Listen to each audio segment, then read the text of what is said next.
கர்த்தருடைய பரிசுத்தம் அடிமை தேவன் இந்த 2025 ஆண்டு இந்த 2வது வார தேவ பிரவேசிக்க தேவன் இறக்கம் பாராட்டினால் நாமத்து மைகுண்டதாக தேவன் அறிவித்து ஒரு வார்த்தை வாசித்து கடன் சொல்லுவோம். சங்கீதம் 9ஆம் அதிகாரம் 17ஆம் வசனம். துன்மார்க்கரும் தேவனை மறக்கிற எல்லா ஜாதிகளும் நரகத்திலே தள்ளப்படுவார்கள். தெய்வத்தை நாமத்து மைகுண்டதாக இங்க சங்கீதக்காரர் நமக்கு அறிவிக்கிற பிரகாரம் துன்மார்க்கனும் தேவனை மறக்கிற எல்லா ஜாதியும் நரகத்தில் தள்ளப்படுவார்கள். இந்த 2 சம்பவமாக பிரிக்கிறார். துன்மார்க்கரும் தேவனை மறக்கிற எல்லா ஜாதிகளும். ஒரு துன்மார்க்கம் என்ன? தன் மனசும் மாம்சம் விரும்பி இந்த பூமிகளை சந்தோஷத்தை அனுபவிக்கிற ஒரு செயல் துன்மார்க்கம். 2வதாக தேவனை மறக்கிற எல்லா ஜாதியும். தேவனை மறக்கிறன்னு சொல்லுகிற பின்மாற்றம் அடைகிறவர்கள், தேவனை நம்பி ஓடி தொடர்ந்து அவர்கள் பயணிக்காம இதை ஒரு சூழ்நிலை, உலக சூழ்நிலை, தன் இழுப்போடு தெய்வ திட்டத்தை இழந்து போகிற அந்த ஜாதியபடியாக நரகத்திலே தள்ளப்படுவார்கள். நம்ம யார் இந்த துன்மார்க்கம் என்று நாம் அறிந்து கொள்ளப்பட வேண்டும். ஏன்னா இறை சன்னிதானத்துக்குள்ளாக இந்த துன்மார்க்க ஜீவித்தை குறித்து நாம் தெளிவாக நாம் கடந்து போக வேண்டும். சங்கீதம் 1ஆம் அதிகாரம் 1ஆம் வசனத்தை வாசிப்போம்.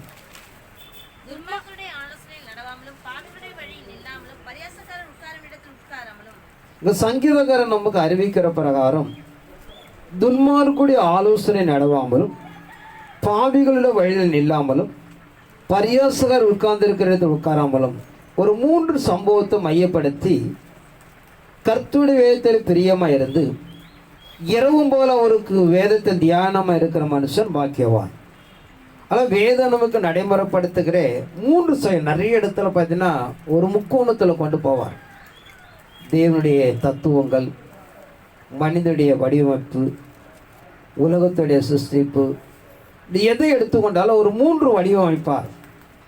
அதன் அடிப்படையில் நமக்கு இறைமார்க்கம் சொல்லுகிற பிரகாரம் துன்மார்க்குடைய ஆலோசனை, தன்னுடைய மனசும் மாம்சும் விரும்பி நடந்து கொள்கிற மற்றொரு பற்றி கவலைப்பட மாட்டார்கள். அவர் செய்கிற இடுக்கன் தீமைகள் பொல்லாப்பும், யாருக்கு நஷ்டங்கள் மன வலிகள் வருத்தம் கண்ணீர் வந்தாலும் அது குறித்து கவலைப்பட மாட்டாங்க. தான் மாத்திரம் சந்தோஷம் இருக்கப்பட வேண்டும் எண்ணுகிற ஒரு வாழ்க்கையை தான் வேதம் துன்மார்க்கம் என்று சொல்கிறது. அப்படிப்பட்ட வாழ்க்கையும் அதோட ஆலோசனையிலும் நாம் நடக்கக்கூடாது என்று சொல்லி வேதம் நமக்கு நடைமுறைப்படுத்துவதாக பார்க்கிறோம். நீதிமொழி 14ஆம் அதிகாரம் 11ஆம் வசனத்தை வாசிப்போம்.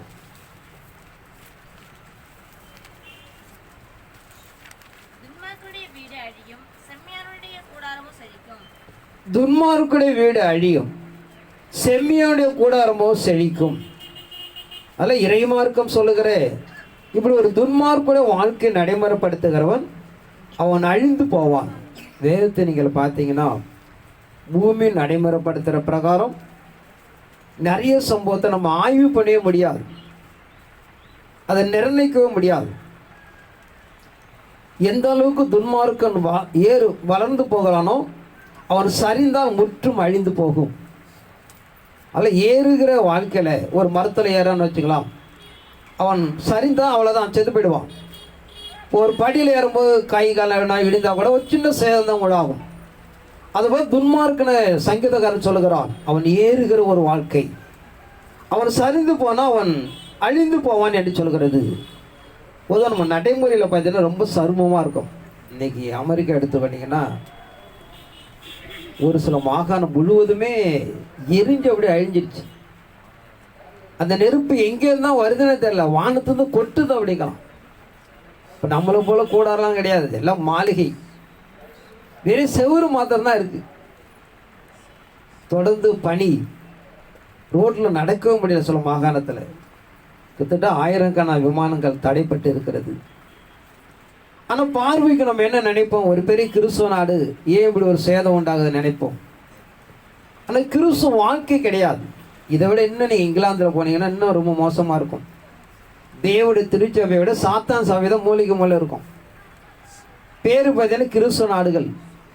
யாரும் சபைகளும் போக மாட்டாங்க தொழுது கொள்வதற்கு.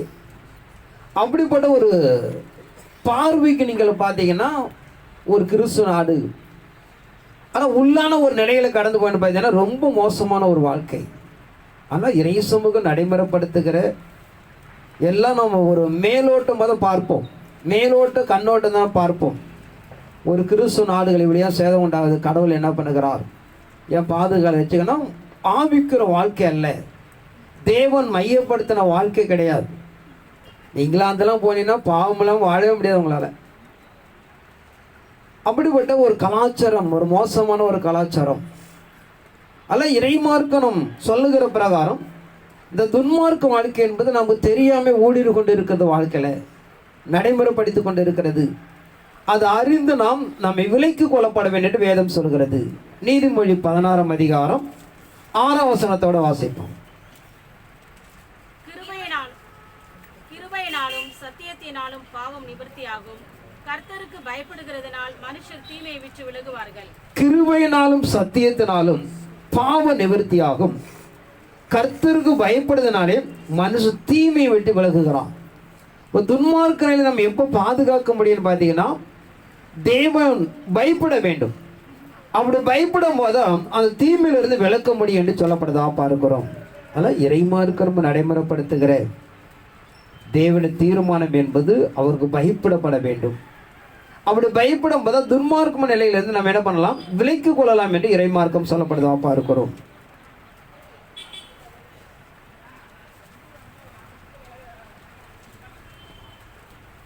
நீதிமொழி 14ஆம் அதிகாரம்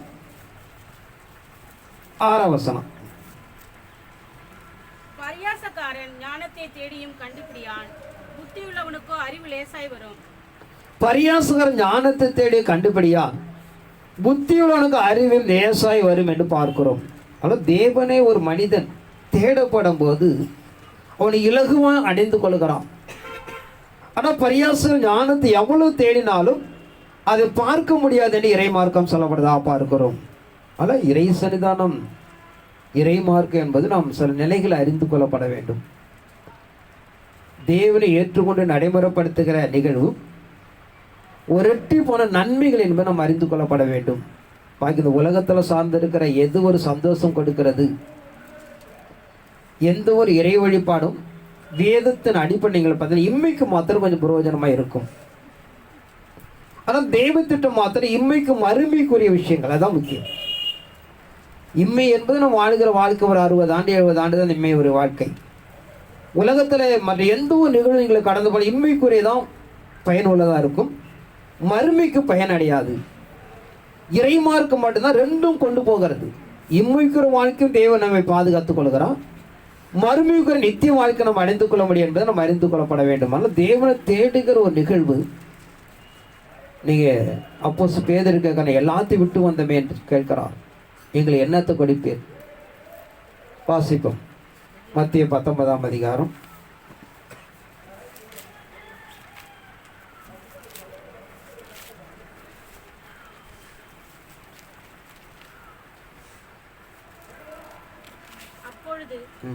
அப்பொழுது பேதுரு அவரை நோக்கி, இதோ நாங்கள் எல்லாவற்றையும் விட்டு உம்மை பின்பற்றினோமே, எங்களுக்கு என்ன கிடைக்கும் என்றான். அதற்கு இயேசு, மறுஜென்ம காலத்திலே மனுஷகுமாரன் தம்முடைய மகிமையுள்ள சிங்காசனத்தின் மேல் வீற்றிருக்கும் போது என்னை பின்பற்றின நீங்களும் இஸ்ரவேலின் 12 கோத்திரங்களையும் நியாயத்திருக்கிறவர்களாக 12 சிங்காசனங்களின் மேல் வீற்றிருப்பீர்கள் என்று மெய்யாகவே உங்களுக்கு சொல்லுகிறேன். அப்போது பேதுரு அவரை நோக்கி, இதோ நான் எல்லாவற்றையும் விட்டு உம்மை பின்பற்றினோமோ, எங்களுக்கு என்ன கிடைக்கும் என்று கேட்கிறார். அதற்கு அருமரட்சகர் இயேசு கிறிஸ்து, என் நாமத்தின் வீட்டையும் சகோதரி தகப்பனை தாயாவதும் மனையாவது பிள்ளைகளை நிலங்களை விட்டவன் அவன் 100 தனியாக அடைந்து நித்திய ஜீவனை சுதந்திரித்துக் கொள்கிறான் என்று வாக்கு கொடுக்கிறார். ஆனால் தேவனுடைய வாக்குத்தத்தம் என்பது இம்மைக்கும் மறுமைக்கும் சார்ந்த விஷயங்கள். இன்னும் கடைசி காலத்தை எடுத்துக்கொண்டீங்கன்னா அதிகபட்சமாக இம்மைக்குரிய வாழ்க்கை நம்ம ரொம்ப கம்மி தான், மறுமை தான் நம்ம சுதந்திரித்துக் கொள்கிறோம். அதை யுக யுகமாக நம்ம அடைந்து கொள்கிறோம் என்பதை நம்ம அறிந்து கொள்ளப்பட வேண்டும். ஏன்னா நம்ம கடைசி காலத்தில் இருக்கிறோம். தெய்வ திட்டத்தை நிறைவேற்றி கடந்து வருவதனாலே இம்மைக்குரிய விட அது மறுமை தான் அதிகம், மறுமை தான் முழுமை அடைந்து கொள்கிறோம் என்பதை நம்ம அறிந்து கொள்ளப்பட வேண்டும். நீதிமொழி 5ஆம் அதிகாரம் 22ஆம் வசனத்தை வாசிப்போம். கயிறுகளே பிடித்துக்கொள்ளும், தன் பாவ கயிறுகளால் கட்டப்படுவான்.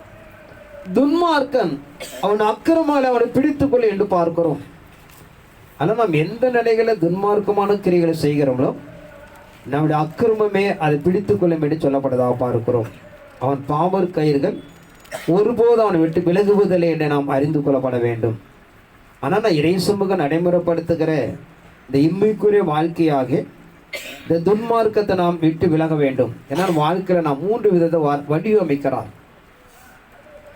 அதில் இந்த துன்மார்க்க வாழ்க்கை என்ற விஷயங்கள், சன்மார்க்க வாழ்க்கை, பரிசுத்த வாழ்க்கை அப்படின்னு சொல்லிட்டு, இப்போ துன்மார்க்க வாழ்க்கை வந்து மனசு மாம்ச விரும்புகிற பிரகாரம் இந்த பூமி குலத்தை ஆதாயப்படுத்துகிற ஒரு வாழ்க்கை தான் அது துன்மார்க்கம் என்று சொல்கிறது. அதில் வேதத்தின் அடிப்படைக்குள்ளாக வேதம் நமக்கு என்ன நடைமுறைப்படுத்துகிறதோ அதை நம்மை நடைமுறைப்படுத்தி கையாளப்பட வேண்டும் என்று சொல்கிறது.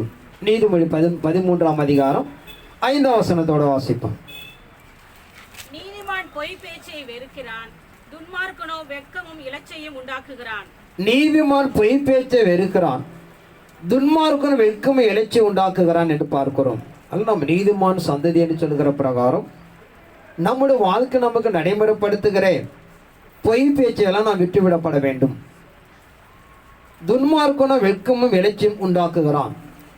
அது நாம் இறைசுமை எதிர்பார்க்கிற பொய் பேசுதெல்லாம் விட்டுவிடப்பட வேண்டும். நீதிமான் அதை வெறுக்கிறான் என்று சொல்லப்படுவதாக பார்க்கிறோம். நீதிமொழி 15ஆம் அதிகாரம் 6ஆம் வசனத்தோட வாசிப்போம்.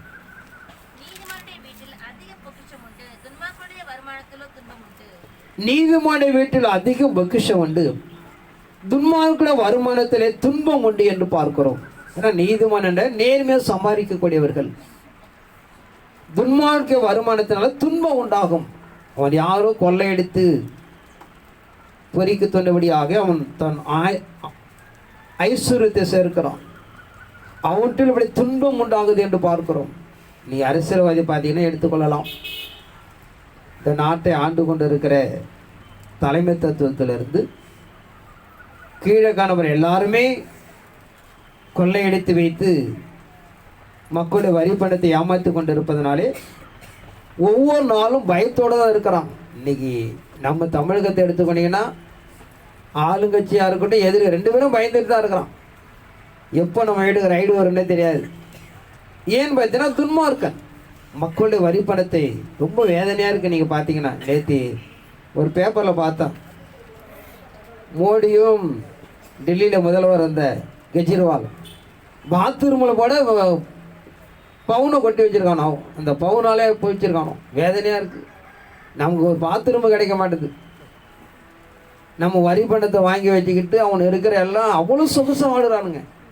வெளியில் வந்தீங்கன்னா பெரிய ஒரு காய் வேட்டி கட்டிட்டு ஒன்றும் இல்லாத போல அப்படியே காமிக்கிறானோ, ஒரு துண்டை போட்டுக்கிட்டு.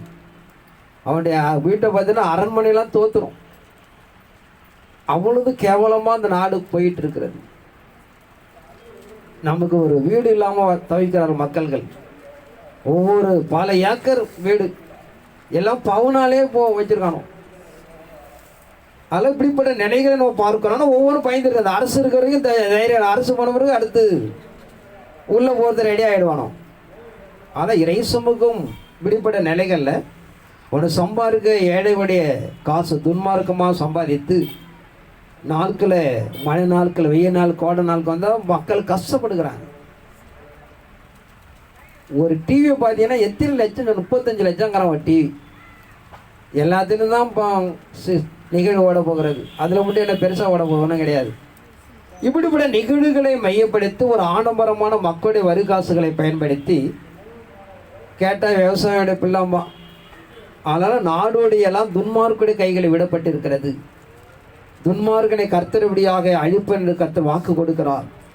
ஆனால் இப்படிப்பட்ட மனிதர்களெல்லாம் மனித ரத்தத்தை சுரண்டியபடியாக இந்த தேசத்தை ஆண்டு கொண்டு இருக்கிறார் என்பதை நாம் அறிந்து கொள்ளப்பட வேண்டும். ஆனால் நம்ம வாழ்க்கையில் துன்மார்க்க இன்னும் நல்லா புரிந்து கொள்ளப்பட வேண்டும். மனிதனுடைய பாலிருந்து ஒரு தப்பித்துக் கொள்ளலாம், இறைவனுடைய பாலில் ஒருவனும் தப்ப முடியாது. ஒரு நாள் எல்லாம் என்ன பண்ணோம், கணக்கு ஒப்பி ஆகப்பட வேண்டும். ஆனால் நாம் இறைமாருக்கு நம்ம நடைமுறைப்படுத்துகிற பிரகாரம் உழைத்து பிரயாசப்பட்டு நான் வாழ்கிற வாழ்க்கை, நம்மளுடைய வாழ்க்கை, நம்ம பிள்ளைகளை தலைமுறை வாழ்க்கையும் நிச்சயமாக நல்லா இருக்கும். நம்ம தொடர்ந்து வாசித்து கிடச்ச 2 தீமோத்தேயு 3ஆம் அதிகாரம் 1 வாசிப்போம்.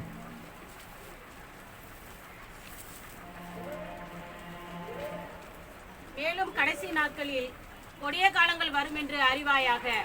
எப்படியெனில் மனுஷர்கள் தற்பிரியராயும் பணப்பிரியராயும் வீம்புக்காரராயும் அகந்தை உள்ளவர்களாயும் தூஷிக்கிறவர்களாயும் தாய் தகப்பன்மாருக்கு கீழ்ப்படியாதவர்களாயும் நன்றி அறியாதவர்களாயும் பரிசுத்தமில்லாதவர்களாயும் சுபாவ அன்பில்லாதவர்களாயும் இணங்காதவர்களாயும் அவதூறு செய்கிறவர்களாயும் இச்சையடக்கம் இல்லாதவர்களாயும் கொடுமையுள்ளவர்களாயும் நல்லோரை பகைக்கிறவர்களாயும் துரோகிகளாயும் துணிகரம் உள்ளவர்களாயும் இருமாப்பு உள்ளவர்களாயும் தேவ பிரியராயிராமல் சுகபோக பிரியராயும் தேவ பக்தியின் வேஷத்தை தரித்து அதன் பலனை மறுதளிக்கிறவர்களாய் இருப்பார்கள். மேலும் கடைசி நாட்களே கொடிய காலங்கள் வரும் என்று அறிவாயாக. எப்படி மனுஷர்கள் தற்பிரியராக பணப்பிரியராகும் வீம்புக்காராகவும் அகந்தவர்களாகவும் தூசிகராகும் தாய் தகப்பன்மார் கீழ்ப்படியாளர்களாகவும் நன்றியறியாளர்களாகும் பரிசுத்தமிழர் என்று முதலாம் நூற்றாண்டில் எழுதுகிறார். இப்போ இன்றைய நூற்றாண்டு நாம் யோசிக்க வேண்டிய அவசியமே கிடையாது. முதலாம் நூற்றாண்டிலே கிறிஸ்துவ நாட்களை மையப்படுத்தி ஒரு 21 பாவங்களை ஒப்பிடுகிறார். இதுவே கடைசி காலத்துக்கு அடையாளம் என்று முதலாம் நூற்றாண்டில் ஆரம்பிக்கிறார். ஆனால் இறை சன்னிதானத்தில் காணப்படுற நம்முடைய வாழ்க்கையெல்லாம் நாம் ஒரு கடினமான காலத்தில் போகிறோம். தெய்வ திட்டத்தை நிறைவேற்ற கொடுக்கக்கூடாது சாத்தான் நம்முடைய வலைப்பினலாக சிக்க வைக்கிறான். ஏன்னா நம்ம வெளிப்படுத்திய விஷயம் பார்க்கிறோம். அதெல்லாம் கடைசி காலத்தை நடைமுறைப்படுத்துகிற விஷயங்கள்.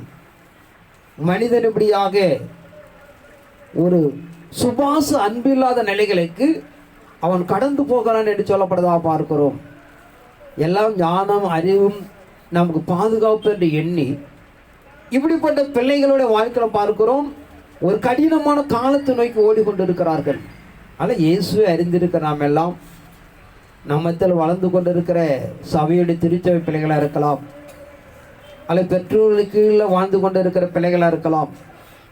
இறைமார்க்கும் வார்த்தைக்கு நாம் இசைந்து காணப்பட வேண்டும். கடைசி காலத்தை திட்டமிட்டு சொல்லுகிறார். ஒரு சாதாரண சுபாசம் இல்லாமல் சாதாரண அன்பு இல்லாமல் ஒரு கொடிய காலம் என்று இறைமார்க்கம் சொல்லப்படுதா பார்க்கிறோம். அதாவது கடைசி காலத்தை வாழ்ந்து கொண்டு நீங்கள் எல்லாம் காலத்தை சரியாக மையப்படுத்தி கடந்து போய் நான் இப்படி ஒரு பாவத்திலிருந்து விலகணும். இந்த பாவத்தில் யாரு கட்டப்பட்டாலும் நம்முடைய வாழ்க்கை ஒரு துன்மார்க்க வாழ்க்கை என்று சொல்கிறது. இந்த பாவத்தில் நீங்கள் வெளியிலே வந்தாதான் துர்மார்க்கத்தை விடுதலை ஆக்கப்பட்டிருக்கும் என்று சொல்லப்படுதா பார்க்கிறோம். ரோமர் 1ஆம் அதிகாரம் 28 வாசிப்போம்.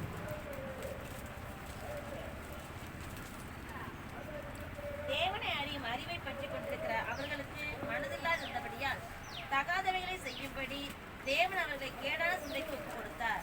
அவர்கள் சகலவித அநியாயத்தினாலும் வேஸ்தனத்தினாலும் துரோகத்தினாலும் பொருளாசனாலும் குரோதத்தினாலும் நிறையப்பட்டு பொறாமையினாலும் கொலையினாலும் ஆகுவாதத்தினாலும் வஞ்சகத்தினாலும் வன்மத்தினாலும் நிறைந்தவருமாய் புறங்குறவருமாய் அவதூறு பண்ணுகிறவருமாய் தேவ பகைஞருமாய் திராகிருதம் பண்ணுகிறவருமாய் அகந்தை உலகமாய் வீம்புக்காரருமாய் பொல்லாதவர்களை யோசித்து பிணைக்கிறவருமாய் பெற்றாருக்கு கீழ்ப்படியாதவருமாய் உணர்வில்லாதவருமாய் உடன்படிக்கையை மீறுகிறவர்களாய் சுபாவ அன்பில்லாதவருமாய் இணங்காதவருமாய் இரக்கமில்லாதவருமாய் இருக்கிறார்கள்.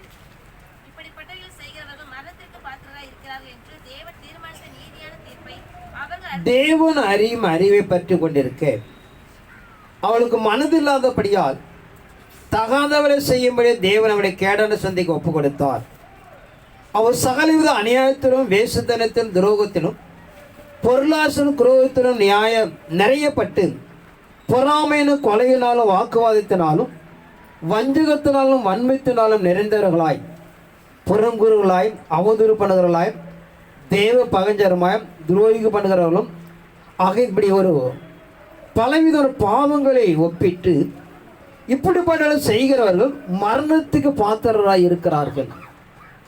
ஆனால் இறை சமூகத்துக்குள்ளாக நம்ம குடும்பத்தில் இந்த சம்பவம் நடக்கிறது. இது காரணம் என்னன்னு நான் பலமுறைகள் சொல்லியிருக்கிறேன். உங்களை பிள்ளைகளை பக்தியில் பரிசுத்தில் நீதியில் தேவ பயத்தில் வளர்க்காத ஒரு விஷயங்கள். காலையில் பிள்ளைகளை எப்படி படிக்க வைப்பதற்காக உலக மேன்மைக்கான பிரயாசப்படுகிறோங்களோ அதே போல் அவளை உட்கார வைத்து ஒரு வசனங்களை சொல்லிக் கொடுக்கணும், ஜெபமான சொல்லிக் கொடுக்கப்படணும், தேவனுக்கு பழக கற்றுக் கொடுக்கப்பட வேண்டும். வேதத்திலிருந்து பரிசுத்தத்தை அவர்கள் ஒப்பிட்டு காண்பிக்கணும். அப்படி காண்பிக்கப்படும் போது தான் நம்ம பிள்ளைகள் அந்த நிலையை அடையும். இல்லை நாமளும் அந்த பிள்ளைகள் அப்படியாக நாம் அதை இழந்து விடுவோம். அதனால் நம்ம சிறு பிள்ளைகளை வளர்க்கணும். சிறுபிராயத்தில் எந்த அளவுக்கு நீங்கள் பக்தியும் பரிசுத்த நீதியும் நிலைப்படுத்துகிறீர்களோ அப்போதான் எதிர்காலங்கள் அதை நடைமுறைப்படுத்தும். இன்னைக்கு சின்ன வயசுல விட்டுட்டீங்கன்னா அது நிச்சயமாக அது இழந்து போயிடும். ஆனால் நாம் ஜாக்கிரதையாக இருக்கப்பட வேண்டும். உலகத்தில் நாம் காணப்பட்டாலும் கடலில் வாழ்கிற மீனை போல இருக்கணும். அந்த உப்பு தண்ணியில் வாழ்ந்தாலும் எப்படி சாரம் ஏறாமல் இருக்கிறதோ அதே போல் இறைமார்க்கு நம்ம நடைமுறைப்படுத்துகிற இந்த பூமிக்கிற கூடாரத்தில் தன் பிள்ளைகளை கவனம் செலுத்தப்பட வேண்டும். நீ கவனம் செலுத்த விட்டுட்டீங்கன்னா பின்பு உங்களுக்கு அதுவே முள்ளா மாறிடும். இதில் ஒன்றும் வித்தியாசமே கிடையாது. பரிசுத்த நீதியிலபடியாக நாம் பிள்ளைகளை வளர்க்கப்பட வேண்டும். அப்படி வளர்க்கப்பட வேண்டும். என்ன பிள்ளை எதிர்பார்க்கோ அதை அடைய முடியாமல் போயிடும். ஏன்னா நம்ம வளைக்கக்கூடிய நிலை அந்த காலத்தில் வளைக்கல முடியாது. நீ எந்த மனிதன் மாத்திரமல்ல, ஒரு மரத்தில் ஒரு கிளையை கூட எடுத்துக்கொள்ளுங்க. ஒரு எந்த ஒரு நிகழ்வு வந்தாலும் அது அந்த இலைமையில தான் அதை வளர்க்க முடியும். ஒரு மரம் நாட்டிங்க தூர் விட்டு போகிறது, அது இளங்கலையில் உங்களுக்கு விருப்பப்படி என்ன பண்ண வளைச்சு கட்டிக்கலாம். அது கொஞ்சம் மரமாகிடுச்சுன்னா வளைக்க முடியாது. அப்போ நம்ம அறிந்து கொள்ளப்பட வேண்டும். மனிதன் மாத்திரமல்ல, இந்த பூமியில் வாழ்கிற உயிரினங்களை எடுத்துக்கொள்ளுங்கள். ஒரு நாய்க்குட்டியை விட எடுத்துக்கொள்ளுங்க. எந்த அளவுக்கு அது சிறு பருவத்தில் அதை வளைக்கிறீங்களோ அது வளையும். நீங்கள் அந்த பருவத்தில் செல்லம் கொடுத்து வீணாக்கிட்டீங்கன்னா பின்பு அது நமக்கு எதிரியாக மாறிவிடும். ஏன்னா உபதேசம் நாமே ஜாக்கிரதையாக இருக்கப்பட வேண்டும். கிறிஸ்துவத்தை எதிர்ப்பு நாமும் ஜாக்கிரதையாக இருக்கப்பட வேண்டும். நீங்கள் செல்லம் கொடுத்து வளர்த்தீங்கன்னா நாளைக்கு உங்களை தான் உதைக்க போகுது, வேற எவனும் உதைக்க போகிறது கிடையாது. அதனால் இறைமார்க்கு நடைமுறைப்படுத்துகிற பிரகாரம் எந்த ஒரு பூமியில் வாழ்கிற ஜீவசந்தா இருக்கலாம், பொருளாக இருக்கலாம், உயிரினங்க இருக்கலாம், அது சிறு வயதில் உங்கள் மன விரும்புகிற வரைக்கும் வளைத்து கொள்ளலாம். அது காலம் கடந்து போன பிறகு நீ வளர்க்க ஆசைப்பட்டால் அது நிச்சயமாக வளையாது. அதனால் இறைமார்க்கு நடைமுறைப்படுத்துகிற பிரகாரம் வேதவசனம் நன்கு ஆராய்ந்து கொள்ளப்பட வேண்டும். இப்படிப்படி கிரியைகளை செய்கிற மனிதன் மரணத்துக்கு பாத்திரனா இருக்கிறான். அவன் துன்மார்க்கன் என்று சொல்கிறது. அவன் துன்மார்க்க வாழ்க்கை நடைமுறைப்படுத்துகிறான் என்று சொல்லப்படுதா பார்க்கிறோம். அதெல்லாம் வாழ்க்கையில் புரிந்து கொள்ளுங்கள். காலத்தை நீங்கள் வீண்படுத்திட்டு பின்பு வருத்தப்பட்டு எந்த ஒரு பயனும் கிடையாது. எங்கெல்லாம் வீட்டில் ஒரு புள்ள இருக்கோ 90% எல்லாம் தருத்தனா தான் இருக்குது. அப்பா அம்மா போட்டு அடிக்கிறது, உதைக்கிறது, எல்லா வேலையும் பண்ணு. எந்த வீட்டில் ஒரு புள்ள இருக்கோ ஆம்பளை புள்ள அந்த வீட்டில் நடக்குது. 90%. ஒரு 10% நல்லா இருக்குது, பாக்கி 90% தான் நடக்குது. ஏன்னா ஒரே பிள்ளைங்கிறது பாசம் கட்டி அப்படியே விட்டுற வேண்டியது, கடைசி நம்மளே அதை உதைக்குது. அதெல்லாம் நான் விரை சமூகத்துக்குள்ளே பிள்ளைங்களை கண்டித்து வளர்ப்பது பெரும்ப கையாளவன் பகைக்கிறான் தன் மகனை. ஆனால் இறைமார்க்கு நடைமுறைப்படுத்துகிற பிரகாரம் தெய்வ சமூகத்துக்குள்ளாக நாம் ஒரு கவனம் செலுத்தப்பட வேண்டும். லூக்கா 16ஆம் அதிகாரம் 19 வாசிப்போம். ஐஸ்வர்யமுள்ள ஒரு மனுஷன் இருந்தான். அவன் ரத்தாம்பரமும் விலையேற பெற்ற வஸ்திரமும் தரித்து அனுதினமும் சம்பரமாய் வாழ்ந்து கொண்டிருந்தான். லாசரு என்னும் பேர் கொண்ட ஒரு தரித்திரனும் இருந்தான். அவன் பருக்கள் இறந்தவனாய் அந்த ஐஸ்வர்யவானுடைய வாசல் அருகே கிடந்து அவனுடைய மேஜையிலிருந்து விழுந்த துணிக்கைகளை தன் பசியை ஆற்ற ஆசையாய் இருந்தான். நாய்கள் வந்து அவன் பருக்களை நக்கிற்று. பின்பு அந்த தரித்திரன் மரித்து தேவதூதரால் ஆபிரகாமுடைய மடியிலே கொண்டு போய் விடப்பட்டான். ஐஸ்வர்யவானும் மரித்து அடக்கம் பண்ணப்பட்டான். பாதாளத்திலே அவன் வேதனைப்படுகிற போது தன் கண்களை ஏறெடுத்து தூரத்திலே ஆபிரகாமையும் உன் மடியிலே லாசருவையும் கண்டான். அப்பொழுது அவன் தகப்பனாகிய ஆபிரகாமே, நீர் எனக்கு இறங்கி லாசரு தன் விரலின் நுனியை தண்ணீரில் தோய்த்து என் நாவை குளிர பண்ணும்படி அவனை அனுப்ப வேண்டும். இந்த அக்னி ஜுவாலையில் வேதனைப்படுகிறேனே என்று கூப்பிட்டான். அதற்கு ஆபிரகாம், மகனே, நீ பூமியிலே உயிரோடு இருக்கும் காலத்தில் உன் நன்மைகளை அனுபவித்தாய், லாசருவும் அப்படியே தீமைகளை அனுபவித்தாய். அருமனேஸ்வர வாழ்க்கையில பார்க்கிறோம், ஒரு ஐஸ்வர்யம் தரித்திரன் இருக்கிறான். அந்த தரித்திரனுடையாக அவன் சாப்பிடுவதற்கு உணவு அல்ல, அந்த ஐஸ்வர்யன் சாப்பிட மேஜிலிருந்து விடுகிற பற்களை அவன் சாப்பிடுகிறான். நாய் அது சேர்ந்து சாப்பிடுது. அப்ப 2 பேரும் மரணம் அடைகிறார்கள். நியாயத்திற்கு போய் நிற்கிறார்கள். அவன் இரக்கமில்லாத இருந்ததுனாலே அவனை துன்மார்க்கன் பட்டியலில் சேர்க்கிறார். அந்த ஐஸ்வர்யன் அக்கினியிலே வேதனைப்படுகிறான் என்று பார்க்கிறோம். அதனால் வாழ்க்கை நாம் பலமுறை சொல்லிகிட்டே இருக்கிறோம். எத்தனை பேர் திருந்துறீங்கன்னு எனக்கு தெரியல. ஒரு குறைந்த காலகட்டத்தை ஓடிக்கொண்டு இருக்கிறோம். நீங்க செய்கிற நீதியும் தர்மங்களும் தலைமுறை தலைமுறை உங்களுக்கு கொண்டு போகிறது. உலகத்தை இச்சித்து உலகத்தை சார்ந்து நான் வாழ்க்கை உன்னதமான ஒரு வாழ்க்கையை இழந்து போக தயாராகி விடாதீர்கள். ஆண்டி முதற்கொண்டு அரசு முதற்கொண்டு மரணத்தை சந்திக்கிறான். எந்த ஒரு மரணம் பாகுபாடு பார்ப்பதல்ல. வாழ்கிற வாழ்க்கையுடைய அடிப்படை நீதி தர்மம் தான் உங்களை தலைமுறைக்கு கொண்டு போகிறது. அதை 3 காலத்தை எடுத்துக்கொள்ளலாம். உங்களுடைய பிள்ளைகளுக்கு ஒரு தலைமுறை நல்ல தலைமுறை கொடுக்கிறது. உங்களோட வாழ்க்கையில் ஒரு தலைமுறை நல்ல தலைமுறை அமைத்து கொடுக்கிறது. மறுமையில் ஒரு நல்ல தலைமுறை உருவாக்கி கொடுக்கிறது. நீங்கள் செய்கிற தர்மம் நீதி உண்மை 3 தலைமுறை கொண்டு போகிறது. நம்முடைய பிள்ளைகளுக்கு ஒரு வாழ்வாதாரம் கொடுக்கிறது. நமக்கு பூமிக்குள்ள ஒரு வாழ்வாதாரம் தருகிறது. மறுமையில் ஒரு வாழ்வாதாரம் கொண்டு போகிறது. அதையே நீங்கள் செய்கிற தீமை 3 இடங்களுக்கு இப்படியாக அது தீமையை உருவாக்குது என்று பார்க்கிறோம். ஆனால் காலத்து சமயத்தும் அறிந்து பிரசங்க சொல்ல நம்மளால் முடிந்தவரை நன்மை செய்வதை நாம் பழகி கொள்ளப்பட வேண்டும். நீதியை நிலைநாட்டுவதற்கு தேவனுக்கு பயப்படப்பட வேண்டும். அவளுக்கு கடந்து போவதனால நாம் ஒரு மேன்மை அடைந்து கொள்கிறோம் என்று சொல்கிறது. 2வதாக தேவனை மறக்கிற எந்த ஒரு மனிதன் தேவனை மறந்து பின்மாற்றம் நாசம் அடைவான் என்று சொல்கிறது. தேவனை அறியாத மனிதனும் தேவனை மறக்கிற மனிதனுக்கு ஒப்பிடப்படுகிறது. ஒன்று தேவனை அறியாதவனும் தேவனை ஏற்றுக்கொண்டு பின்மாற்றம் அடைகிற மனிதனும் தேவனை மறக்கிறவன் என்று சொல்லுகிறது. அல்ல தேவனை ஏற்றுக்கொண்டு இருக்க நம்மை குறித்து இறைமார்க்கம் சொல்லுகிற பிரகாரம் வெளிப்படுத்த 2ஆம் அதிகாரம் 1 to 5 வரைக்கும் வாசிக்கும். எபேசு சபையின் தூதனுக்கு நீ எழுத வேண்டியது என்னவெனில், 7 நட்சத்திரங்கள் தம்முடைய வலது கரத்தில் ஏந்திக் கொண்டு 7 பொன் குத்துவிளக்கின் மத்தியிலே உலாவிக் கொண்டிருக்கிறோம் சொல்கிறதாவது. உன் கிரியைகளையும் உன் பிரயாசத்தையும் உன் பொறுமையையும் நீ பொல்லாதவரை சகிக்கக்கூடாமல் இருக்கிறதையும் அப்போஸ்தலர் அல்லாதவர்கள் தங்களை அப்போஸ்தலர் என்று சொல்லுகிறதை நீ சோதித்து அவர்களை பொய்யர் என்று கண்டறிந்ததையும் நீ சகித்துக் கொண்டிருக்கிறதையும் பொறுமையா இருக்கிறதையும் என் நாமத்தினிமித்தம் இலைப்படையாமல் பிரயாசப்பட்டதையும் அறிந்திருக்கிறேன். ஆனாலும் நீ ஆதில் கொண்டிருந்த அன்பை விட்டாய் என்று உன் பேரில் எனக்கு குறை உண்டு. ஆகையால் நீ இந்த நிலைமையிலிருந்து விழுந்தாய் என்பதை நினைத்து மனம் திரும்பி ஆதியில் செய்த கிரியைகளை செய்வாயாக. இல்லாவிட்டால் நான் சீக்கிரமே உன்னிடத்தில் வந்து நீ மனம் திரும்பாத பட்சத்தில் உன் விலக்கு தண்டை அதனிடத்தில் நீக்கி விடுவேன்.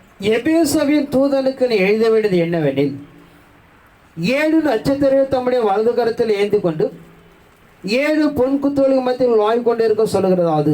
உன் கிரியைகளை அறிந்திருக்கிறேன், உன் பிரயாசத்தை அறிந்திருக்கிறேன், உன் பொறுமையை நான் அறிந்திருக்கிறேன், நீ சகிக்கூட இருந்த பாடுகளை அறிந்திருக்கிறேன். ஆனால் நீ ஆதியில் கொண்டிருந்த அன்பை விட்டாய் என்று உன் பேர் எனக்கு குறை உண்டு என்று சொல்லுகிறார். அது தேவனை ஏற்றுக்கொண்ட காலத்தில் எவ்வளவு விவேகம் நீதியெல்லாம் நாம் அறிந்திருக்கிறோம். இன்றைக்கி நாங்கள் ஆரம்ப காலத்தில் பார்த்தீங்கன்னா எங்கள் ஊரில் இப்போலாம் பஸ்ஸு கிடையாது, இப்போ தான் மினி பஸ்ஸு. அங்கேருந்து நடந்து வருவாங்க. 9 மணிக்கு ஆராதனை, குழந்தைங்களை தூக்கிட்டு ஓடியே வருவாங்க. நமக்கே பாவமாக இருக்கும். கரெக்டாக 9 மணிக்கெல்லாம் 8:30 மணிக்கு வந்துடும் சொல்லிட்டு நீ எல்லாமும் கொடுத்து நம்ம வரமாட்டோம். பஸ்ஸு இருந்து டியூவில் இருந்து எல்லாம் இருந்தும் நம்ம வரமாட்டுக்கிறோம். அந்த நிகழ்வை தான் ஒப்பிடுகிறார். இன்னைக்கு அந்த விசுவாசத்தில் எல்லாம் பின்மாற்றமாக போயிடுச்சு. அதான் வேதனையாக இருக்குது. நான் யாரெல்லாம் நினச்சி இன்னைக்கு வருத்தப்படுகிறேன்னு சொல்லுகிறேன்னு உங்களை மத்தியில் எல்லாமே பின்மாற்றம் அடைஞ்சிட்டாங்க. அதை தான் இங்கே இறைமார்க்கம் சொல்லுகிறது. ஆதியில் இருந்த அன்பை விட்டாய் என்று உன் பேர் குறைவுண்டு. நீ இன்னும் நினைவிலிருந்து விழுந்தாய் என்பதை நினைத்து நீ என்ன பண்ண, உன்னை காத்துக்கோள் என்று சொல்லப்படுறதா பார்க்கிறோம். அல்ல முடிவு பெறுந்த நிலையில் இருக்கிற ரட்சிக்கப்படுவான். நம்ம ஆவிக்கிற வாழ்க்கை என்பது ஒரு முடிவை சார்ந்த நிகழ்வு, துவக்கம் அல்ல. முடிவு தான் மனிதனிடம் முக்கியமானது. அதன் அடிப்படையில் நாம் என்ன நிலை விழுந்தோம், என்னென்ன தேவனை விட்டு பின்மாற்றம் அடைந்திருக்கிறோம், எதெல்லாம் சோர்ந்து போயிருக்க என்பது புதுப்பித்துக் கொள்ளப்பட வேண்டும். அப்போ நீ பிழைத்துக் கொள்வாய் என்று சொல்லப்பட்டதா பார்க்கிறோம். இல்லைன்னா உனக்குள்ளே எரிகிற விளக்கத்தை நான் அழைத்து போட்டு விடுவேன் என்று சொல்வதை பார்க்கிறோம். ஆனால் கொஞ்சம் நஞ்சு இருக்கிறது கடவுள் என்ன பண்ணுவார், எடுத்து போட்டுடுவார். அவர் எதிர்பார்க்கும் நிலைகள். ஒரு தோட்டக்காரன் வேலையால் வருகிறான். அந்த தோட்டத்தை சுற்றி பார்க்குறா தான் எஜமான். அந்த வேலையில் பார்த்து ஒரு மரம் நின்று கொண்டு இருக்கிறது. 3 ஆண்டு ஆயிட்டு ஒரு கனி தரல, அது வெட்டி போடு என்று எஜமான் சொல்கிறார். அவன் கெஞ்சுக்கிறான், இன்னும் ஒரே ஒரு ஆண்டுக்கு ஆண்டவரை விடுங்கள் அப்படின்னு சொல்லிட்டு. அப்படி அது கனி கொடுக்க வெட்டி போட்டு விடுவோம். மத்திய 7 பார்க்கிறோம், நல்ல கனி கொடதெல்லாம் வெட்டுண்டு அக்குனியில் போடப்பட என்று சொல்லி. அதெல்லாம் இறைமாறுக்கிறம் நடைமுறைப்படுத்துகிற பிரகாரம் ஒரு குறிக்கப்பட காலத்தை நாம் நடைமுறைப்படுத்தி கொள்ளப்பட வேண்டும். அல்ல தேவன் நம்ம நியமிக்கப்பட்ட காலத்தை நாம் சரியாக அறிந்து அது திட்டம் பண்ணி நாம் உயிர்ப்பித்து கொள்ளப்பட வேண்டும். ஏன்னா ஒரு காலத்தினுடைய இறுதி நிலைகள் நின்று கொண்டு இருக்கிறோம். தேவ சுமன் பலமாக எதிர்பார்த்து கொண்டு இருக்கிறது. அதனால் நம்முடைய ஆதிலிருந்து அன்பை புதுப்பித்து கொள்ளப்பட வேண்டும். அப்படி புதுப்பித்து கொள்ளப்படவிட்டால் தேவன் நினையாத நாளிகளை கடந்து வந்து அதை நாம் எடுத்து போட்டு விடுவார் என்று பார்க்கிறோம். ஒரே ஒரு வசனத்தை வாசிப்போம். ஏசாயா தீர்க்கதரிசி 6ஆம் அதிகாரம் 8 வாசிப்போம். பின்பு யாரை நான் அனுப்புவேன், யார் நமது காரியமாக போவான் என்று உரைக்கிற ஆண்டவருடைய சத்தத்தை கேட்டேன். அதற்கு நான், இதோ அடியேன் இருக்கிறேன், என்னை அனுப்பும் என்றேன். அப்பொழுது அவர், நீ போய் இந்த ஜனங்களை நோக்கி, நீங்கள் காதார கேட்டு உணராமலும் கண்ணார கண்டு அறியாமலும் இருங்கள் என்று சொல். இந்த ஜனங்கள் தங்கள் கண்களினால் காணாமலும் தங்கள் காதுகளினால் கேளாமலும் தங்கள் இருதயத்தினால் உணர்ந்து குணப்படாமலும் நான் அவர்களை ஆரோக்கியம் இல்லாமலும் இருக்க நீ அவர்கள் இருதயத்தை கொழுத்ததாக்கி அவர்கள் காதுகளை மந்தப்படுத்தி அவர்கள் கண்களை மூடிப்போடு என்றார். அப்பொழுது நான், ஆண்டவரை, எதுவரைக்கும் என்று கேட்டேன்.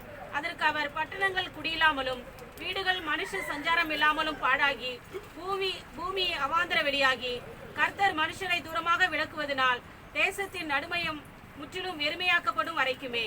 ஆகிலும் அதில் இன்னும் 10 ஒரு பங்கிற்கும் அதுவும் திரும்ப நிர்மூலமாக்கப்படும். பின்பு நான் யாரை அனுப்புவேன், யார் நமது காரியமாக போவான்? ஆண்டோட சத்தத்தை கேட்டேன், இதோ நான் அடியேன் இருக்கிறேன், என்னை அனுப்பும். அப்போது நீ போய் இந்த ஜனங்களை நோக்கி, நீங்கள் காதாரை கேட்டு உணராமலும் கண்ணார கண்டு அறியாமலும் இருங்கள் என்று சொல். இந்த ஜனங்கள் தங்கள் கண்களில் காணாமலும் தங்கள் காதுகளை காணாமலும் தன் இருதயத்தை உணர்ந்து குணப்படாமலும் தன்னோட ஆரோக்கியமாக்காமலும் நீ அவர் இருதயத்தை கொழுத்ததாகி மந்தமாக்கி போடி என்று சொல்லுகிறார். அதனால் இறை சன்னிதானத்துக்குள்ளாக என்ன நடக்குது, இந்த வார்த்தையை வாசித்து ரொம்ப நாள் அர்த்தமே புரியல.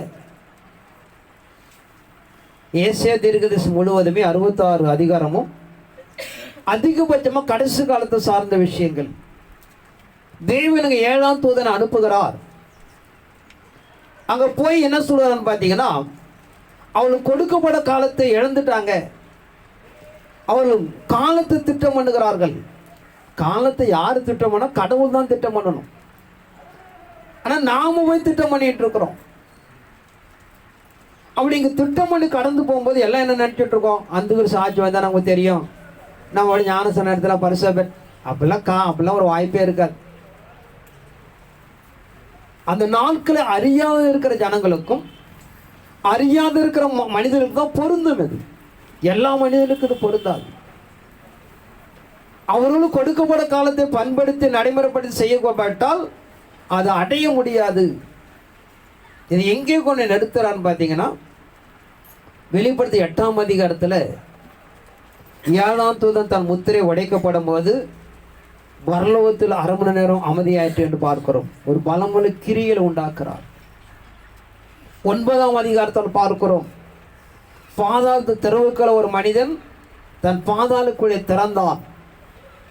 அதிலிருந்து ஆவி மண்டலங்கள் கடந்து வருகிறது. அது மனிதன் மேல் உட்கார்ந்து அவனை அறிய முடியாமல் அவனை குருடாக்கி போடுகிறது. இதை நீங்கள் அனுபவம் உங்களுக்கு புரியும், சொன்னால் உங்களுக்கு சரியாக புரியாது. ஒரு விசுவாசிங்க வந்துக்கிட்டது சர்ச்சுக்கு. அது ஏற்கனவே சாமி ஆடும். வந்து கொஞ்ச நாள் போயிட்டு இருக்கும்போது அவங்க ஊரில் சாமி தூக்கிட்டு போகிறாங்க. உடனே ஆடி போயிடுச்சு. அதோட வேடிக்கை பார்க்க போனது. ஒரு விஷயம் ரொம்ப நாள் சர்ச்சுக்கு வந்தாங்க, குல தெய்வத்தை கூப்பிட்டாங்க. அங்கே போனோன்னே அது ஒரே அவங்க காமிக்கிட்டு போயிடுச்சு. ஆவி மண்டலத்துக்கு நாம் இடம் கொடுக்கப்படும் போது உங்களை அப்படியே குருடாய்க்கணும் இருதயத்தை. அதேபோல் தேவன் கொடுக்கப்பட காலத்து சமயத்தும் நீங்கள் பயன்படுத்திக் கொள்ளப்பட நீங்கள் ஆசைப்படுறதுனால கடவுள் உங்களை விட மாட்டார். அங்கே 8ஆம் அதிகாரத்தில் 9ஆம் அதிகாரத்தில் பார்க்கிறோம், வாசிப்போம். வெளிப்படுத்த 9ஆம் அதிகாரம் 1. 5ஆம் தூதன் எக்காலம் ஊதினான். அப்பொழுது வானத்திலிருந்து பூமியின் மேல் விழுந்த ஒரு நட்சத்திரத்தை கண்டேன். அவனுக்கு பாதாள குழியின் திறவுகோல் கொடுக்கப்பட்டது. அவன் பாதாள குழியை திறந்தான். உடனே பெருஞ்சூளையின் புகையைப் போல அந்த குழியிலிருந்து புகை எழும்பிற்று. அந்த குழியின் புகையினால் சூரியனும் ஆகாயமும் அந்தகாரப்பட்டது. அந்த புகையிலிருந்து வெட்டுக்கிளிகள் புறப்பட்டு பூமியின் மேல் வந்தது. அவைகளுக்கு பூமியில் உள்ள தேள்களின் வல்லமைக்கொப்பான வல்லமை கொடுக்கப்பட்டது. பூமியின் புல்லையும் பசுமையான எந்த பூண்டையும் எந்த மரத்தையும் சேதப்படுத்தாமல் தங்கள் நெற்றிகளில் தேவனுடைய முத்திரையை தரித்திராத மனுஷரை மாத்திரம் சேதப்படுத்த அவைகளுக்கு உத்தரவு கொடுக்கப்பட்டது. இங்க பார்க்கிறோம், தேவனுடைய சமூகத்துக்குள்ளாக ஞானஸ்நானம் பெற்று ஆவியை பெற்று காணப்படுகிற மனுக்குலத்தை மாத்திரம் அது விட்டுடுச்சு. பாக்கி பூமியில் இருக்க எல்லாரும் மனிதருக்குள்ள புகுந்துகிறது. அதன் பிறகு சிந்திக்க முடியாது, செயல்படுத்த முடியாது, என்ன நினைத்தாலும் நடக்க முடியாது. ஆனால் இறை சமூகத்தை புரிந்து கொள்ளப்பட வேண்டும். நம்ம கொடுக்கப்படும் காலத்தை நீங்கள் தேவனை பயன்படுத்தி சரி செய்து குணப்படுத்திக் கொள்ளப்பட விட்டால் நம்ம ஒரு காலத்தை திட்டம் பண்ணால் அது நமக்கு செல்லுபடி ஆகாது. தேவனுடைய தீர்மானம் சொல்லுகிறது, தேவனுடைய கோபம் உண்டாகிறது. அவர் 5ஆம் எக்காலம் ஊதப்படும் போது பாதாளத்தில் ஆவி மண்டலங்களை அவிழ்த்து விடுகிறார். தேவனுடைய முத்திரையை தரித்து இல்லாம எந்த ஒரு மனிதனும் பரிசுத்தாவியை அடையாம இருக்கிறானோ அவர் எல்லார் மேலும் அது கடந்து போகிறது. அப்ப நீங்க நினைத்தாலும் சிந்தித்தாலும் செயல்பட்டாலும் உங்களுடைய இருதயங்கள் கட்டப்பட்டும் நாம் நடைமுறைப்படுத்த முடியாத வேதம் சொல்லுகிறது. அதனால் கொடுக்கப்பட்ட காலத்தை பயன்படுத்தி தெய்வத்திடத்தை நிறைவேற்றிக் கொள்வதற்கு நாம் கடந்து போயிடணும். நம்மளால என்ன முடியுமோ அதற்குள்ள கடந்து போய் நாம் தேவனை நாம் தொழுது கொள்ளப்பட வேண்டும். காலத்தை நீங்கள் பிரயோஜனப்படுத்திக் கொள்ளாமல் காலத்தை பயன்படுத்திக் கொள்ளாமல் நீங்களை காணப்பட்டீங்கன்னா அந்த நாட்கள் நாம் இழந்து போய் விடுவோம். ஆனால் இறை சமூகம் எதிர்பார்க்கிறவனமாக நாம் காலத்தை திட்டமிடக்கூடாது. காலமும் சாமி கடவுளுடைய கரங்கள் இருக்கிறது. அவர் தான் திட்டமிடப்பட வேண்டும். நம்ம அர்ப்பணிக்கப்பட வேண்டும். நான் என்ன செய்யணும்? அந்த பக்தன் கேட்கிறான், அவருக்கு யாரை அனுப்புறேன்னு கேட்கிறான். அடியோன் இருக்கிற போஸ் என்று கேட்கிறான். தேவனுடைய வார்த்தைக்கு அவர் போய் ஏசாயாவே போகலான்னு சொல்லல. அவர் கேள்வி கேட்கிறான், யாரு அனுப்பவே இந்த பூமிக்குள்ளாக? அவன் தன்னை அர்ப்பணிக்கிறான். அதோட இறைவார்த்தை நம்ம வரப்படும் போது நாம் அர்ப்பணிக்கணும். இல்லைன்னா நம்ம எழுந்து போய்விடும் இறை மார்க்கம் சொல்கிறது. வெளிப்படுத்த 22ஆம் அதிகாரம் 15ஆம் வசனத்தை வாசிப்போம். நாய்களும் சூனியக்காரரும் விபச்சாரக்காரரும் கொலைபாதகரும் விக்கிரக ஆராதனைக்காரரும் பொய்யை விரும்பி அதன்படி செய்கிற யாவரும் புறம்பே இருப்பார்கள். நாய்களும் சூனியக்காரரும் விபச்சாரக்காரரும் கொலைபாதகரும் விக்கிரகக்காரரும் பொய்யை விரும்புகிற அதன்படி செய்கிற யாவரும் புறம்பே இருப்பார்கள். நாய் என்பது பின்மாற்றம். கக்குனது தான் நாய் திங்கும். ஒரு விட்டு வந்த பாதை மீண்டும் செய்கிற நாம் எல்லாம் துன்மார்க்கனாக போகிறோம். சூனியக்காரன் வெளிப்படையா பார்த்தீங்கன்னா சூனியம் வைக்கிற ஆவி மலத்தை வச்சு அது ஒரு பக்கம் தந்திரமா செய்வனாம். அப்படிப்பட்ட காரியங்களாம் இறை சமூகம் பார்த்து அவன் 2ஆம் மரணமாகிய அவன் அக்கினி கடலை புறம்பாக்கப்படுகிறான் என்று சொல்கிறது. அல்ல இறைமாருக்கு நமக்கு நடைமுறைப்படுத்துகிற பிரகாரம் நாம் எவ்விதத்தில் பின்மாற்றம் அடைந்திடக்கூடாது. போராடலாம், தப்பல்ல. சாத்தான் போராட வைப்பான். பின்மாற்றம் அடைந்திடக்கூடாது. இது தப்பு. இது ஒரு பொய் சொல்லாடும் மாறிக்கணும். அப்படியே பொய்யிலே ஊறிடக்கூடாது. அதுதான் சொல்லுகிற பின்மாற்றம் என்று சொல்லுகிறது. போராடுவது நம்முடைய வாழ்க்கையில நிலைப்பாடு. அப்படியே தவறி ஒரு பாவம் செஞ்சு அடுத்து மனம் மாறிக்கொள்ளணும். அதிலே ஊறிட்டீங்கன்னா வேலை முடிஞ்சிடுச்சு. பின்மாற்றம் அடைந்துடுவோம். ஏன்னா நம்ம எல்லாம் மனிதர்கள் தான். கடைசி காலத்தாரே சாத்தான் போராடுகிறான். எதிர்த்து நிற்கப்பட வேண்டும். ஏன்னா இறைமாருக்கு நம்ம அதை வடிவமைக்கிறது. வெளிப்படுத்த 21ஆம் அதிகாரம் 27ஆம் வசனத்தை வாசிப்போம். தீட்டுள்ளதும் அருவருப்பையும் பொய்யையும் நடப்பிக்கிறதுமாகிய ஒன்றும் அதில் பிரவேசிப்பதில்லை. ஆட்டுக்குட்டியானவரின் ஜீவ புஸ்தகத்தில் எழுதப்பட்டவர்கள் மாத்திரம் அதில் பிரவேசிப்பார்கள். தீட்டுள்ளதும் அருவருப்பையும் பொய்யின் அடுத்து ஒன்றும் அதில் பிரவேசிப்பதில்லை. ஆட்டுக்குடன் ஜீவ புஸ்தகம் எழுதவர் மாத்திரம் அதில் பிரவேசிப்பார்கள். இதை நான் நிறைய விளக்கம் கொடுத்துருக்கிறோம். ஆனால் நான் இங்கே திருந்துருந்தா எனக்கு தெரியல. கிராமத்தில் வாழ்ந்தீங்களாம் திருந்தணும். டவுனை பற்றி பிரச்சனை கிடையாது. அவங்க பக்கத்து வீடு போக மாட்டாங்க, அவர்களுக்கு அவசியம் இல்லை. ஆனால் நாம் பார்த்தீங்கன்னா ஒருவரை சார்ந்து தான் வாழுகிறோம். ஒருவருடைய உதவி இல்லாமல் நம்மளால் வாழ முடியாது. நாம தான் ஜாக்கிரதையாக காணப்பட வேண்டும். ஏன்னா இன்னைக்கு டவுனில் பார்த்தா சம்பாதிப்பாங்க, யார் விட்டு போக வேண்டிய அவசியம் இல்லை. ஒரு எம்ப்ளாய் எடுத்துவிட்டு யாரும் தேவையில்லை. ஆனால் கிராமத்தில் வாழ்கிற விவசாயங்கள், கடல் தொழில் இப்படி செய்கிற நாம் எல்லாம் ஒருத்தர் சார்ந்து தான் வாழணும், தவறு அல்ல. ஆனால் இப்படிப்பட்ட நிலைகளுக்கு நாம் பார்த்தீங்கன்னா நாம் விலைக்கு காத்து கொள்ளப்பட வேண்டும். அப்படி காத்து கொண்டாதான் நாம் அதை தேவனுக்கு பிரியமான ஒரு ஆத்துமாவை இருக்க முடியும். பக்கத்து வீட்டுக்காரன் கதையை சொன்னால் வாயில் கேட்கக்கூடாது, சொல்லாதன்னு சொல்லிட்டு அடுத்து சொல்ல மாட்டாங்க. நம்ம அதை எப்போ சொல்லுவோன்னு பார்த்துக்கிட்டே இருப்போமே, யார் வருவா இன்னைக்கு. ஒரு முறை நீ சொல்லாதன்னா அதனோட சொல்ல மறந்து விட்டுருவாங்க. நீ சொல்லாதனால தான் அவங்க சொல்கிறாங்க தெரியுமா இந்த விஷயங்கள். அது நமக்கு அவசியம் இல்லாத ஒரு நிகழ்வு.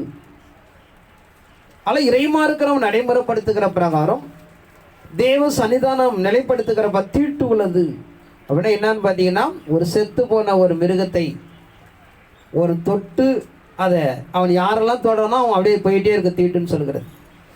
தொடுகிறவன் நேரடியாக தொடுகிறவன் 7 நாள், இன்னொருத்தம் தொடுகிறவன் 1 நாள் என்று சொல்கிறது. இப்படிப்பட்ட யாரெல்லாம் தொடர்ந்து போவது போல இங்கே சொல்லப்படும் ஒரு அருவருப்பான ஒரு காரியங்களை மையப்படுத்துகிறான். ஆனால் நாம் தெய்வ சம்பந்த கடைசி நாள் காணப்படுவதனாலே நாம் ரொம்ப ஜாக்கிரதையாக காணப்பட வேண்டும். லூக்கா 8ஆம் அதிகாரம் 31 வாசிப்போம்.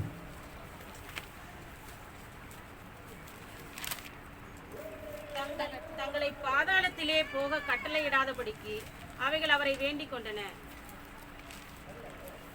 இங்க இறைமார்க்கு நடைமுறைப்படுத்துகிற ஒரு சம்பவத்தை பார்க்கிறோம். 2 மனிதர்கள் ஒரு பிரேத கல்லறையில கற்களை எடுத்து தன் சரீரத்தை கிழித்து கொண்டு இருக்கிறார்கள். அந்த மனிதர்களை இயேசு பார்த்து ரொம்ப வேதனை பரிதபிக்கிறார். அவர் உள்ளுக்களாக சொல்லப்படுகிறார், இந்த ஆவிகள் இந்த மனிதனை விட்டு கடந்து போகப்பட வேண்டும் சொல்லி தூரத்திலே பார்த்து அது சொல்லுகிறார். அவர் கிட்ட வரும்போது அந்த ஆவிகள் சொல்லுகிறது, மீண்டும் வசந்த வாசிப்போம். தங்களை பாதாளத்திலே போக கட்டளையிடாதபடிக்கு அவைகள் அவரை வேண்டிக் கொண்டன. அந்த ஆவிகள் சொல்லுகிறது, எங்களை பாதாளத்துக்கு போக சொல்லவன் ஆண்டவரே, இதோ அருகாமல் இருக்கிற பன்றி கூட்டத்துக்குள்ள அனுப்பு அப்படின்னு சொல்லிட்டு. இப்போ பாதாளம் என்பது ஒன்று இருக்கு என்பதை நாம் அறிந்து கொள்ளப்பட வேண்டும். அது மனிதனுக்கு தீமை பனிஷ்மெண்டுடைய இடம். அதிலிருந்து ஒருவனு தன்னை காப்பாற்றிக் கொள்ள முடியும் என புரிந்து கொள்ளப்பட வேண்டும். ஏன்னா பாதாளம் என்பது அக்கினி நிறைந்த வேதனை நிறைந்த ஒரு இடம். அது 5 பகுதிகளாக பிரிக்கப்பட்டிருக்கிறது. அங்கு இளைப்பாறுதல் கிடையாது. புழு சாவாமல் அக்கினி அவியாமலே இருக்கிற ஒரு இடம் என்று சொல்லுகிறது. அப்படிப்பட்ட ஒரு இடத்துக்கு ஆண்டவரை எங்களை போக வேண்டாம், இந்த பன்றி கூட்டத்துக்குள்ள எங்களை அனுப்பி என்று அது வேண்டிக் கொண்டது என்று பார்க்கிறோம். அதில் பாதாளம் என்பது புதுதாக ஒன்று உருவாக்கப்படுவதல்ல, ஏற்கனவே உருவாக்கப்பட்ட விஷயங்கள். அதில் போய் நாம் சிக்கிக்கொள்ளாமல் தெய்வ சமூகத்தை தேடி நான் நன்மைகளை அடைந்து கொள்ளப்பட வேண்டும் என்று சொல்கிறது. நீதிமொழி 15ஆம் அதிகாரம் 24 வசனத்தை வாசிப்போம். கீழான பாதாளத்தை விட்டு விலகும்படி வேகிக்கு ஜீவ வழியானது உன்னதத்தை நோக்கும் வழியாம். கீழான பாதாளத்தை விட்டு விலகும்படி அது ஜீவ வழி என்று சொல்கிறது. ஆனால் பாதாளம் என்பது நமக்கு ரஷ்யாவில் ஒரு பெரிய ஆராய்ச்சியில் பல 1000 கிலோமீட்டர் கீழே பாதாளம் இருக்கென்று அவர்கள் கண்டுபிடித்திருக்கிறார்கள். அதோட நமக்கு வேதம் நமக்கு சார்ந்து கொடுக்கிறது. இந்த பூமியோட அடிப்பகுதியில் ஒரு இடத்துல பாதாளம் என்று இருக்கிறது. நன்மை தீமை செய்வதற்கு தக்க பலன் உண்டு என்று சொல்லக்கூடாதா பார்க்கிறோம். வெளிப்படுத்த 20ஆம் அதிகாரம் 13 வாசிப்போம்.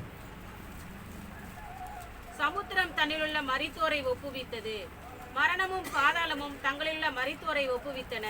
யாவரும் தங்கள் தங்கள் கிரியைகளின்படியே நியாய தீர்ப்பு அடைந்தார்கள். சமுத்திரம் தன்னுள்ள மரித்தோரை ஒப்புவித்தது, மரணமும் பாதாளமும் தங்களுள்ள மரித்தோரை ஒப்புவித்தது. யாவரும் தங்களது கிரியைகளின்படியே நியாய தீர்ப்படைந்தார்கள். அல்ல, பூமியில நடைமுறைப்படுத்தப்படுகிற இந்த வாழ்க்கையை நாம் சீரழித்து துன்மார்க்க வாழ்க்கையில் கடந்து போய் பாதாளத்தை நாம் அடைந்துவிடக்கூடாது. அது அக்கினி கடல் என்று சொல்கிறார். அங்கு இளைப்பாறுதலை இல்லை என்று சொல்லப்படுவதாக பார்க்கிறோம். இரவும் பார்க்கலும் வேதனைக்குரிய விஷயம். அப்படி ஒரு நிலைகளுக்கு நாம் போய் பங்கடையாத அளவுக்கு தன்னை காத்து கொள்ளப்பட வேண்டும் என்பதை நாம் அறிந்து கொள்ளப்பட வேண்டும். ஏசாயா 34 அதிகாரம் 4 வாசிப்போம்.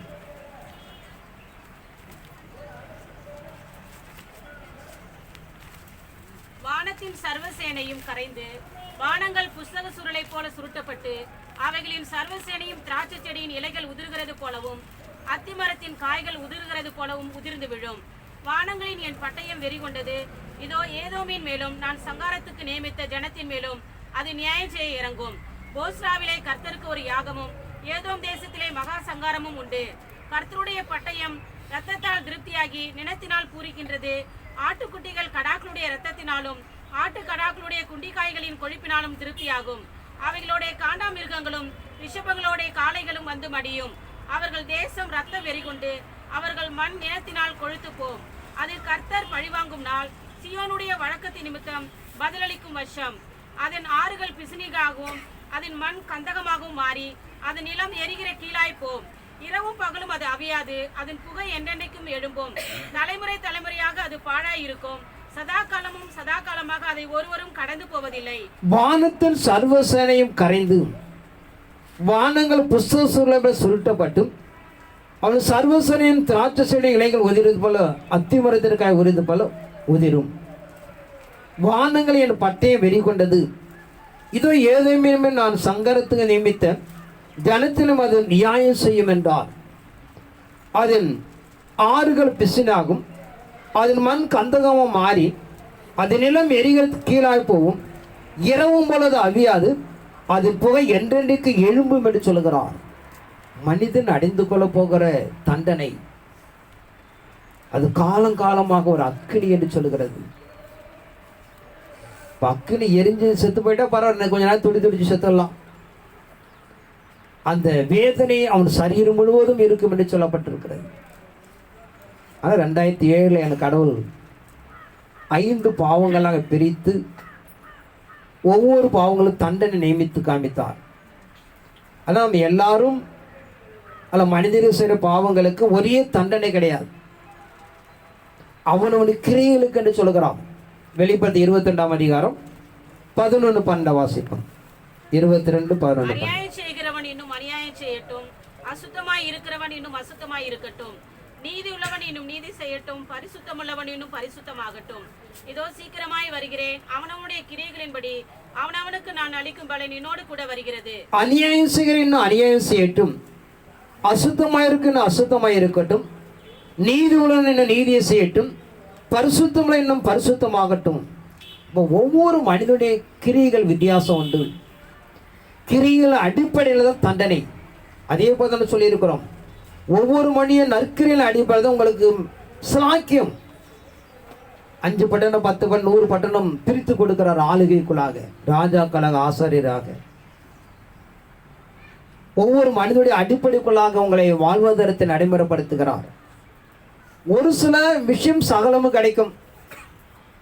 குடியிருப்பதற்கும் உணவு ஆடை மாத்திரம் எல்லாருக்கும் கிடைக்கும். பாக்கி வாழ்வாதாரம் பிரிக்கப்படுகிறது. எல்லாரும் ஒரே வாழ்க்கை கிடையாது. அதை நான் புரிந்து கொள்ளப்பட வேண்டும். நீங்கள் வாழ்ந்து கொண்டிருக்கிற அடைக போகிற எதிர்கொள்ள நீதின் அடிப்படைக்குள்ள தான் இயேசு 1000 ஆண்டு ஆட்சி செய்யும் போது உங்களை பிரித்து கொடுக்கிறார். ஒருவனுக்கு 1 தாலந்து 2 தாலந்து 5 தாலந்து கொடுத்தார். 5 தாலந்து கூட 10 தாலந்து, 2 தாலந்துக்கு 4 தாலந்து கொடுக்கிறார். நான் நீங்கள் அடைய போகிற மறுமை என்பது வேதத்தின் அடிப்படைக்குள்ளாக ஒரே நியாயம் அல்ல, ஒரே ஆளுகை கிடையாது. நீங்கள் பிரயாசப்படுறது அடிப்படைக்கு தகுந்த போல நாம் ஆளுகை அடைந்து கொள்ளுகிறோம். வெளிப்படுத்த 1:6 வாசிப்போம். 6-7. நம்மிடத்தில் அன்பு கொண்டு நமது ரத்தத்தினாலே நம்முடைய பாவங்களை நம்மை கழுவி நம்முடைய பிதாவாகி தேவனுக்கு முன்பாக நம்மை கிருபையும் வல்லமையும் என்றென்றைக்கும் உண்டாயிருப்பதாக. நம்மிடத்தில் அன்பு கூர்ந்து தமது ரத்தத்தை நம்முடைய பாவங்கள் நம்ம கழுவி நம்முடைய பிதாவின் தேவன் நம்மை ராஜாக்களும் ஆசாரியர் ஆக்கினார். இந்த பூமிக்குள்ளாக எந்த ஒரு மனிதன் ஊழிய பாதைகளை சுமந்து கடந்து போகிறானோ 1000 வருஷம் ஆட்சியில் அவனுக்கு ராஜாக்களும் ஆசாரியமாகி பதவி கொடுக்கப்படுகிறது. குடிமகனை வாழ்ந்தீங்க, குடிமகனை தான் பூமிக்குள்ளாக வாசம் பண்ண முடியும். அதில் இறைமார்க்கு தத்துவத்தை புரிந்து கொள்ளப்பட வேண்டும். எனக்கு கிறிஸ்து மதத்தை ஒன்றுமே தெரியாது, திருச்சபைக்கு மாத்திரம்தான் தேவ திருமணம் என்னன்னு தெரியும்.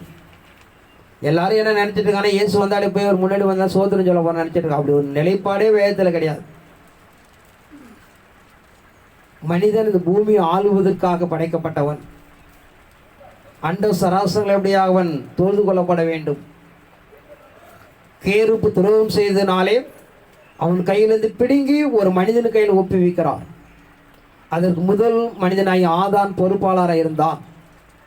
அதை நம்ம அருமை இரட்சகர் இயேசு கிறிஸ்து அதை கைப்பற்றி வைத்திருக்கிறார். அவர் தலைமைத்துவத்துக்குள்ளாக அந்த பூமியை நாம் ஆளுகை செய்ய போகிறோம். இந்த பூமி அக்கினி கடலாக மாற்றப்பட்ட பிறகு புதிய பூமி குடியேற்றப்படுகிறோம். இப்படி ஒரு நிகழ்வை நாம் அறிந்து கொள்ளப்பட வேண்டும். ஏன்னா வேத மார்க்கு என்பது எழுதுனவருக்கு தான் தெரியும் என்ன எழுதி வைத்திருக்காரு அப்படின்னு சொல்லிட்டு. யாருக்கு வெளிப்படுத்துகிறோ அவர்களுக்கு தான் விஷயம் என்னன்னு தெரியும். நம்ம படித்துவ ஞானத்தை அறிவினால இதில் உள்ள மகத்துவத்தை நாம் அறிந்து கொள்ள முடியாது. ஆனால் இறைமார்க்கு நடைமுறைப்படுத்துகிற பிரகாரம் அவர்களுடைய கிரியைகள் தக்க தேவராஜ்யத்தில் பங்கு பெற போகிறோம். அதனால் வேதத்தில் என்ன மகத்துவங்களை எழுதி கொடுத்திருக்கிறாரோ அதை மையப்படுத்தி ஓடி நாம் சுமந்து கொள்ளப்பட வேண்டும். வேத திட்டத்தை மகத்துவத்தை நிறைவேற்றி கொடுப்பதற்கு இந்த பூமியில் நாம் எந்த ஒரு தகுதியும் அல்ல, தேவையில்லை.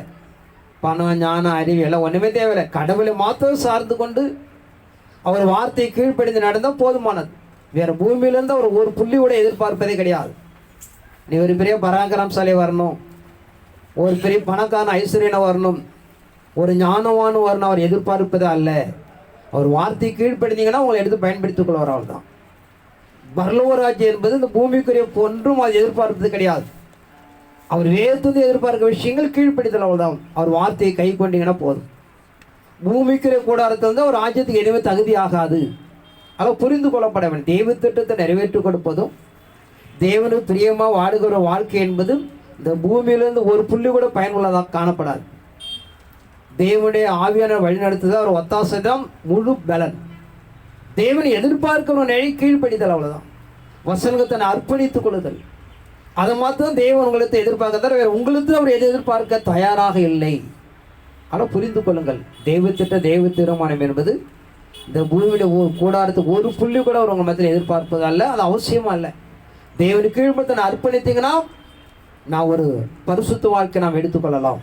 ஆனால் இறைமார்க்கன் நடைமுறைப்படுத்துகிற துன்மார்க்கனும் தேவனை மறக்கிற 2 பேரும் அக்கினி கடலில் பங்கடைய போகிறார்கள். தேவனுடைய வார்த்தை கீழ்ப்படிந்து அவரை சார்ந்து கொள்ள நீங்கள்லாம் ஒரு நித்திய வாழ்க்கை சுதந்தித்துக் கொள்ள போவதனாலே நீங்கள் தங்களை சுதாரித்து தன்னை தயாராக்கி கொள்ள முடியாக தேவன் நமக்கு கேட்டு கருத்து வார்த்தையை ஆசீர்வதிப்பாராக. ஆமென்.